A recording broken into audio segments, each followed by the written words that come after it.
In other news, the Deputy Prime Minister, Nick Clegg, is in Luton right now talking about community cohesion. The speech has gone along similar lines to the one made by the Prime Minister in Munich on the 5th of February, which referred to multiculturalism failing in the UK. Robin Simcox is from the Centre for Social Cohesion. Robin, very good afternoon to you. Good afternoon. Welcome to the programme. So how do you define social cohesion? Well, I think social cohesion is an attempt to basically make communities in the UK get along better, try and increase community cohesion, try and avoid some of the situation which the Prime Minister referred to last month about communities basically segregating, some communities not following their own values and rules and not really respecting British rule of law. And I think that's what the Prime Minister, and in a different way the Deputy Prime Minister today, is trying to address. Because the comments made by David Cameron received much criticism, of course, when he made them in Munich on 5th of February, and he talked about muscular liberalism, whatever that is. He did. Well, I think by muscular liberalism, he's trying to push forward a much more exertive state, so saying that there are values that we can buy into, that Britain has a lot to be proud of in its history, that the rule of law isn't up for negotiation, this type of thing, which is why Nick Clegg's speech today, which seems to put a slightly different focus on this and is slightly more complimentary of multiculturalism than David Cameron was, is an interesting development in the coalition. But are they on the same, singing from the same hymn sheet? Because Cameron did say multiculturalism is failing. A lot of people nodded their heads saying, yes, it is. Now Nick Clegg perhaps is saying something else. This is, I think, the big problem, because it sends entirely conflicting messages to the Whitehall bureaucracy. David Cameron was very clear in this in saying multiculturalism has failed. We're not going to fund and share platforms with extremist groups, for example. Now, Nick Clegg has come from an entirely different point of view, saying, well, actually, we should be doing these things. We should be looking to engage. Now, I'm aware that in a coalition government, the ministers and the government aren't going to agree on everything. But this seems to me to be quite a fundamental split between Cameron and Clegg, and there hasn't been that many of them, really, since the coalition formed. But this does strike me as quite a clear example. We are waiting for the speech to finish, and hopefully we'll hear what Mr. Clegg has to say, but it does seem like a very confused message. Look, Robin, what are the ingredients for successful social cohesion?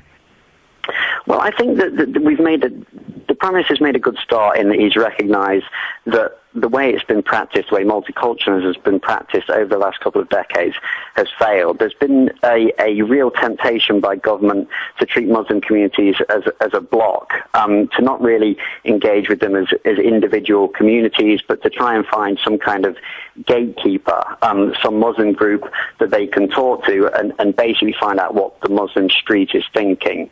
Now, I think that we've got to get beyond this, and I think the government are trying to do it, and treat the Muslim community and every community in the UK as individuals. I mean, you wouldn't go to me as I suppose, a cultural Christian and try and find out what I think by talking to my local vicar. But that's what the government have often done. They've tried to find that's because, Robin, they need to talk to the Muslim community, and there is no one speaking for. There are lots of little splinter groups. That's the problem. But I don't regard that as a problem. You won't find a group out there or anyone that can speak for Muslims en bloc, en masse. It doesn't exist. So the government have got to do the hard thing. They've got to engage with communities. They've got to get people on the ground, and they've got to find out what individual Muslim groups are thinking, and not be tempted to talk to one single. But as someone who grew up in Luton. And I used to live in Bury Park when I first emigrated with my parents to England. The problem seems to be, to me, that we always seem to try and communicate with 12% of the population in Luton. We're ignoring the vast majority of other people in Luton. They should be talking to the entire community of Luton and talk about social cohesion rather than targeting the same minority groups over and over again.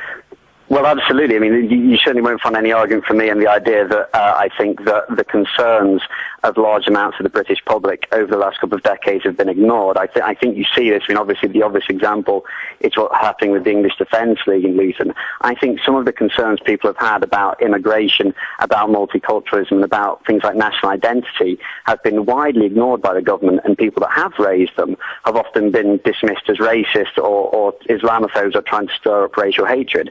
I think these are issues that have been ignored, and they've been ignored at our peril because we've seen a backlash. And so any attempt to try and deal with those issues would be certainly welcomed by me and the centre itself. Robin, can you just tell us some news coming through from that particular speech that Mr.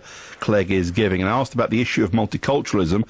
The Prime Minister's official spokesman said it was an important debate and a complicated issue. He said that David Cameron stood by the words given in his Munich speech last month, that state multiculturalism has failed. Went on to say the Deputy Prime Minister, Nick Clegg, showed his words to David Cameron ahead of this afternoon's speech. So Clegg has clearly shown his speech to Cameron. He's seen it.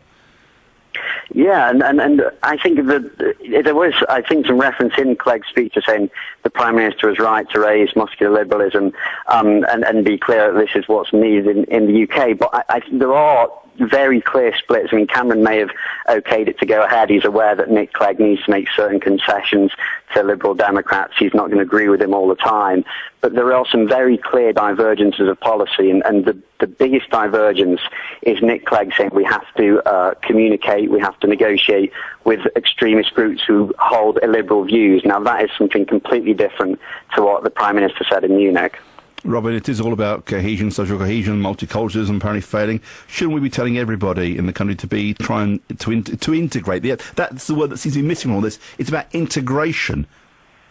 Absolutely. This has been. I couldn't agree more. I mean, the key is integration, not assimilation. And the fact of the matter is, we have to be clear about there being something to buy into, which is why I would really welcome government attempts to try and foster some kind of common culture, some sense of shared identity, which I think has been lost in the UK over the last couple of decades. Now, there's a lot of reasons for that, and there's a lot of things you can do to perhaps change it, but it seems to me the first admission of this is recognising the problem, and that's where I really do welcome the Prime Minister's entry into this and entry in the debate, because it's something that's been I think swept under the carpet for a long, long time, and it's fostered a sense of resentment, and which is why I think it's crucial that the government have raised it. Robin, pleasure talking to you. Robin Simcox from the Centre for Social Cohesion. That's